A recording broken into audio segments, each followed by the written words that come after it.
Hey everybody, welcome to It's a Metal Thing. Today I'm going to literally hack, my heater core on my 2008 Ford F-150. Let's do it.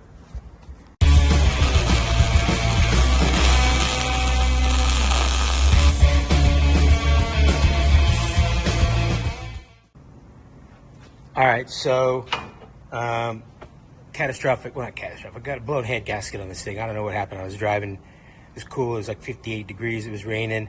I get a warning, beep warning. I look down and my temperature gauge is maxed out. So this thing's got 349,000 miles on it, so I'm not gonna fix it. So just plus two, trying to fix a head gasket in the car, it takes as long to swap it out. So I found this on Marketplace. It's a 05, different year, same block. The long block's the same, just gotta change the injection out. Probably change some of the other stuff around. So anyway, I've been having a problem with my heater core not working. And if any of you have looked into it, you know it's a crazy, crazy job. So I'm going to, since I'm here, I'm gonna go ahead and try to hack some metal out and do it from inside the engine compartment. Save myself about 20 freaking hours and a ton of frustration. So here's the heater core that's gotta go in there. If you watch some of the videos, it's kind of mounted about like that. It's in a little bit, it's got a little bit of an angle. There's a plastic cap on top. So this thing has to come up, like way up. So I'm going to, hopefully, this is my concern, is hitting the dash or whatever up inside there, be able to get the elevation that I need. So I'm going to, there's a rubber gasket there. This is an oval shaped opening where this goes. So I'm gonna start the cut there. I'm gonna cut over the width that I want, come up and cut up underneath here to be able to try to get in there and lift that out. I'm gonna cut a big hole because I don't be messing around in there. I don't want to cut it 2 or 3 times. So I'm gonna probably cut them over here about 6 or 8 inches, go up and come. There's a pinch weld up here. I'll try to get up in there and figure out where I'm gonna cut, but I'm just gonna cut a big chunk out of it so I can get in there, take the plastic cap off, and hopefully get that thing changed out. All right, you have to pop these hoses off. It's just those typical snap-on plastic. You just push these white sides and pulls this off. So here's the hole that's here now. It's got this oval-shaped hole. I'm just gonna start on the bottom here, this bottom corner, and cut across. I'm gonna go the full width of this unit right there. I'm a little concerned about what's going on in here. There's some plastic that's mounted on here. And then I'm gonna come up underneath here and cut. I'm not really sure how far. I kind of wanna come out here, but then you run into this weird corrugated situation here, which I don't, it's not that big of a deal. All I'm gonna do is tack this back in, just put a couple tacks. I'm not gonna weld it. I'm just gonna put some plumber's goo on it. I just need to tack it into place so it stays. Plus, there's some sound detonating stuff in here. That's why I'm using this saw instead of a cutoff wheel, because there's some sound detonating in it and there's a possibility of fire. So I'm gonna open this up. Also too, when I cut, I'm gonna cut at an angle as much as I can. I wanna keep shallow. I don't wanna hit anything that's behind here.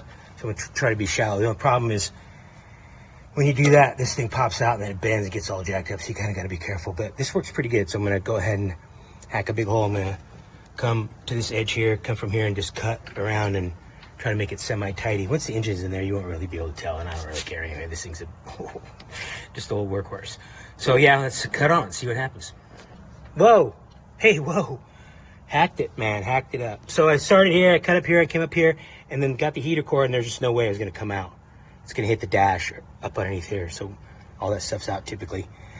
So I went ahead and just cut down deeper. So there's a seam in this box, right? This top and the bottom. So there's a seam here, and it comes back up. There's the lid on the top of the heater core is this particular piece here. There's 4 bolt holes that you can get to the 2 front pretty easy with a 8mm on a 1/4 inch socket. You can get this back one too. This one here is a little tricky. It's underneath the door actuator. If you get in there with that 8mm ratchet wrench, you can get that out. So that pops off, but you can't lift the thing out. So there's just no way. So with this seam here, I just went ahead and took my Sawzall. I cut down both sides of this on the outside, just edge of the heater core, and I was able to pull this off and get it out. The problem that I had so there's a screw here and a pin here, and it was a moose breath, and it pulled it and it popped the pin off and cracked this piece here. But I was an idiot, and I was trying to line this up a little better. I was kind of just tweaking it around, trying to get this nice and flat so I could silicone it, and the rest of it broke off. So that's an issue. So now I'm gonna put the heater core back in. I'm gonna get this bolted up and kind of see where we're at.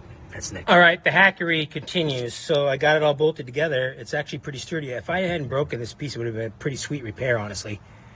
It would have been super sturdy. I mean, it's sturdy now. It's not going to go anywhere. And the just crack here is like nothing. I could fill that up. Get some of that metal duct tape, you can buy at Home Depot. Yeah. If you're going to do this, which I wouldn't recommend, but I mean, if you're in here and if you decide to do it, just be careful when you get down to here and don't break that off, because I think if you make 2 straight cuts, it turned out it would have been a lot nicer.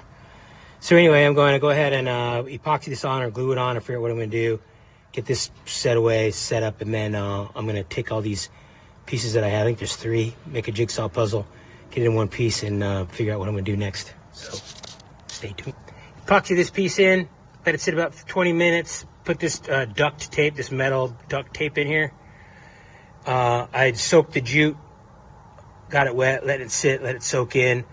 I'm only going to tack just a few spots, 4 spots here near the jute.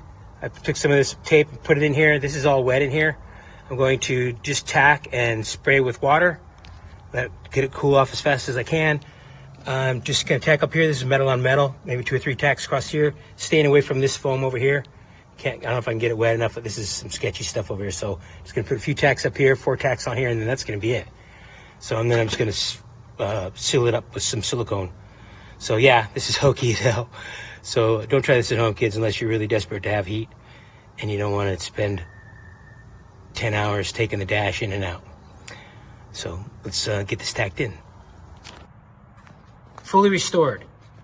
Do not try this at home. This video is for entertainment purposes only. So when I came down 8 inches and I came over 10 inches, I shouldn't have done that. When I cut with my body saw at a steep angle as to not go in too deep and hit the plastic box behind there, I shouldn't have done that. I should not have ripped out all the jute and wet the back completely, let it soak and get super wet so it will not catch on fire. It's easy to catch on fire, so you should not do that. And I should not have cut those cuts down here. What I really should have done is let moose breath on it and break the plastic. If you were to do this, and you shouldn't, just make sure you make nice clean cuts and try to maintain the integrity of the bolt hole and the plastic pin, because by the time you don't bolt the top lid back on and bolt this back together, it ends up super solid, and you can just probably seal it up with that metal tape that I showed you. Do not, again, wet this down significantly. Do not put just very small tacks and wet them and cool them as quickly as possible. Do not stand around and wait and watch for fire watch, because you can and you will catch your truck on fire. That's why you should never do this. But I'm not the first one to do it. I guarantee you I'm not going to be the last one to do it. I shouldn't have done it, but that's the way I did it. So if you like to be entertained with no real information, hit the like button, subscribe.